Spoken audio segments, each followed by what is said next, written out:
आप सिदक व सफा पर अमल पैरा साहिब यकीन और गोशाए नशीन बुजुर्गों में से हुए हैं। आपकी रियासत व करामात बेअंदाजा है। इब्तदाई दौर में आप बहुत अमीर थे। अहले बसरा को सूद पर कर्ज दिया करते थे। जब मकरूज पर तकाजा करने जाते तो उस वक्त तक वापस न होते जब तक कर्ज वसूल न हो जाता।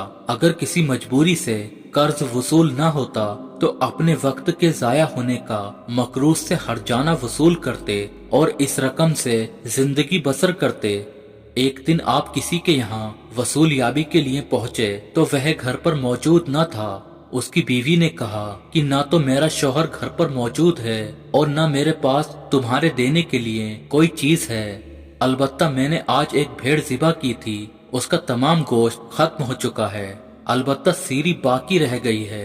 अगर तुम चाहो तो वह मैं तुमको दे सकती हूँ। चुनांचे उससे सीरी लेकर घर पहुँचे और बीबी से कहा कि यह सीरी सूद में मिली है, इसको पका डालो। बीवी ने कहा कि घर में न लकड़ी है और न आटा, भला मैं खाना किस तरह तैयार करूं?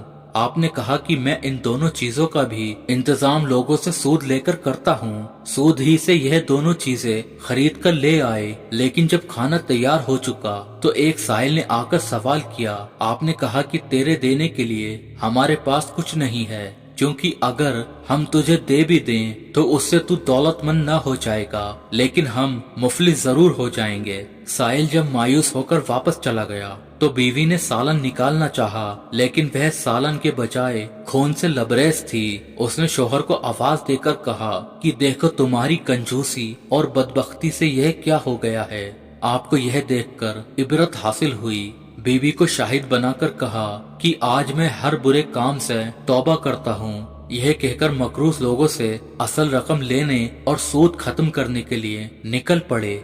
रास्ते में लड़के खेल रहे थे। उन्हें देखकर बच्चों ने आवाजें कसना शुरू की कि अलग हट जाओ, हबीब सूदखोर आ रहा है, कहीं उसके कदमों की खाक हम पर न पड़ जाए और हम इस जैसे बदबख्त न बन जाएं। यह सुनकर आप रंजीता हुए और हजरत हसन बसरी की खिदमत में हाजिर हो गए। उन्होंने आपको ऐसी नसीहत फरमाई कि बेचैन होकर दोबारा तौबा की। जब वापसी में एक मकरूज शख्स आपको देखकर भागने लगा तो आपने फरमाया कि तुम मुझसे मत भागो, अब तो मुझको तुमसे भागना चाहिए ताकि एक आसी का साया तुम्हारे ऊपर न पड़ जाए।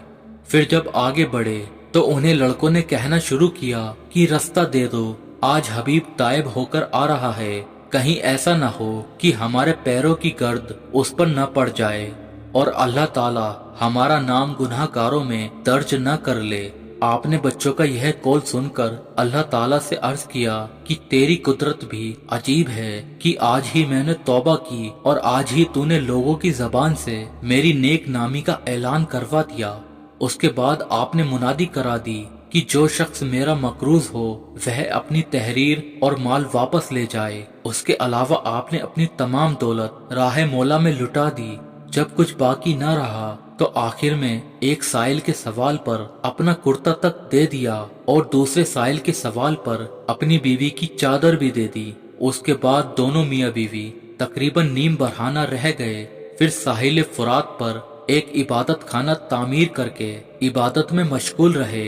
यह मामूल बना लिया था कि दिन में तहसील इल्म के लिए हजरत हसन बसरी की खिदमत में पहुंच जाते और रात भर मशगूल इबादत रहते।